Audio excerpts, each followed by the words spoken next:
There's nothing like picking up a pencil, and if you want to jot a quick note down or basically an idea, you can draw something out. You don't have to worry about where it's stored, and they're just the feel and the look of a pencil. I think it's just one of the things that you know, will never be replaced. Pencils are special. They are, I mean, people like them one reason because they are wood. It's not plastic, it's wood. Well, of course, we start out with a wood slat, which is just a flat piece of wood. It's about 3.5 inches wide. It's about 7 inches long and 5 millimeters thick.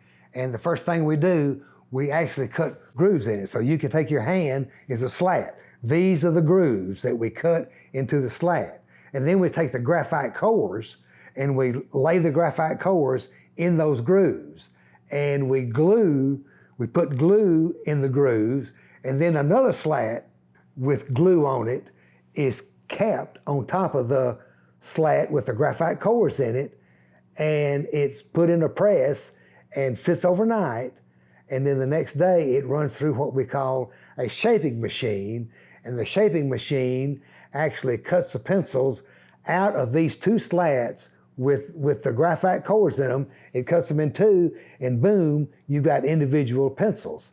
And then, of course, from then, they're painted, printed, tipped, packaged, all sorts of things, you know. My grandfather, he had a nickname, Colonel Musgrave, was either a visionary or an entrepreneur, I don't know which, but he saw the need for pencil slats to be sold to other pencil companies, mostly in Europe.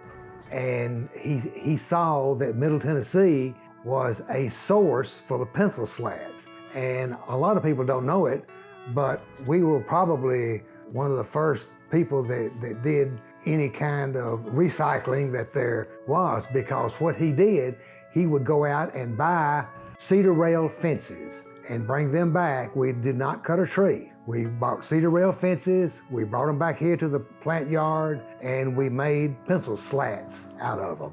All of the pencils then were made out of Tennessee red cedar, and that's why they settled in this area. After we were settled, other pencil companies settled later in this area, and then many, many years later, some of the suppliers settled either in this area or surrounding towns. At least since 1923, we have been making pencils right here. That's important to us. It's important for our employees to know that we're not going anywhere.